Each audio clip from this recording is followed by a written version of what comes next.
ദൈവത്തിൻ്റെ പരിശുദ്ധമായ നാമം മഹത്വപ്പെടുമാറാകട്ടെ. ദൈനംദിന അപ്പം എന്ന അനുദിന വചന ചിന്തയിലേക്ക് ഏവർക്കും സ്വാഗതം. ഇന്ന് ദൈവഹിതം അനുസരിച്ച് പ്രാർത്ഥിക്കുന്നു എന്ന വിഷയത്തെ ആസ്പദമാക്കി ചില കാര്യങ്ങളിൽ നമുക്ക് ചിന്തിക്കാം.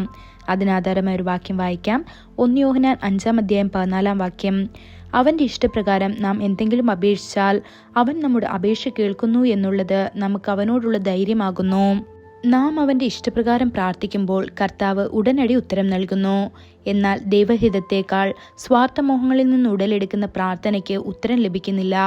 ദൈവം പാപികളെ കേൾക്കുന്നില്ലെന്ന് യോഹന്നാൻ 9:31 ബൈബിൾ പറയുന്നു.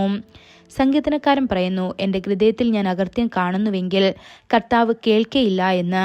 ഇത് സങ്കീർത്തനം 66:18 കാണപ്പെടുന്നു. യാക്കോബ് എഴുതുന്നു, നിങ്ങൾ ചോദിക്കുന്നു പക്ഷെ സ്വീകരിക്കുന്നില്ല, കാരണം നിങ്ങൾ തെറ്റായി ചോദിക്കുന്നു, അത് നിങ്ങളുടെ സുഖങ്ങൾക്കായി ചെലവഴിക്കാൻ വേണ്ടി എന്ന് യാക്കോബ് 4:3 പറയപ്പെടുന്നു. ദൈവഹിതം നിറവേറാൻ നാം പ്രാർത്ഥിക്കണം. അതിലുപരി നാം അവൻ്റെ ഇഷ്ടം തിരിച്ചറിഞ്ഞ് പ്രാർത്ഥിക്കണം. അതുകൊണ്ടാണ് മാതൃകാ പ്രാർത്ഥനയിൽ നിന്റെ ഇഷ്ടം നിറവേറട്ടെ എന്ന് പ്രാർത്ഥിക്കാൻ യേശു നമ്മെ പഠിപ്പിച്ചത്.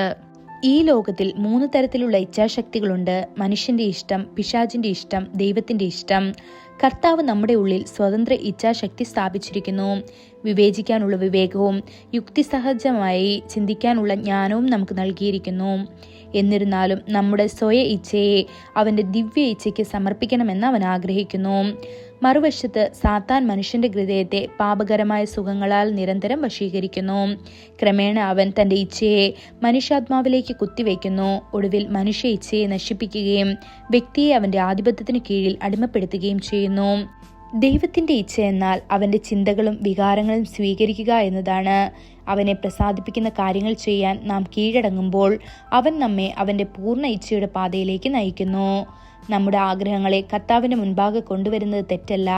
എന്നാൽ നമ്മുടെ സ്വന്തം വഴിയിൽ നിർബന്ധിക്കുകയും നമ്മുടെ സ്വന്തം ഇച്ഛ നിറവേറ്റാൻ മൽപ്പിടുത്തം നടത്തുകയും ചെയ്യുന്നത് നമ്മെ അപകടത്തിലേക്ക് നയിച്ചേക്കാം. ഗത്സമനെ തോട്ടത്തിലെ യേശുവിനെ നോക്കുക. പാനപാത്രം തന്നിൽ നിന്ന് കടന്നു പോകണമെന്ന് അവൻ പ്രാർത്ഥിച്ചു. എന്നിട്ടും അവൻ പിതാവിൻ്റെ ഇഷ്ടത്തിന് പൂർണ്ണമായും കീഴടങ്ങി. എൻ്റെ ഇഷ്ടമല്ല, നിന്റെ ഇഷ്ടം നിറവേറട്ടെ എന്ന് പറഞ്ഞു. പ്രിയ ദൈവ പൈതലേ, നിങ്ങൾ കർത്താവിൻ്റെ ഇഷ്ടത്തിന് പൂർണ്ണമായും കീഴടങ്ങിയാൽ ഈ ജീവിതത്തിലും നിത്യതയിലും നിങ്ങൾ അനുഗ്രഹിക്കപ്പെടും. ഈ വചനങ്ങളാൽ ദൈവം നമ്മെ ഓരോരുത്തരെയും അനുഗ്രഹിക്കുമാറാകട്ടെ. കൂടുതൽ ധ്യാനത്തിനുള്ള വാക്യം റോമർ 12:2 ഈ ലോകത്തിന് അനുരൂപമാകാതെ നന്മയും പ്രസാദവും പൂർണ്ണതയുമുള്ള ദൈവഹിതം ഇന്നതെന്ന് തിരിച്ചറിയേണ്ടതിന് മനസ്സ് പുതുക്കി രൂപാന്തരപ്പെടുവീൻ.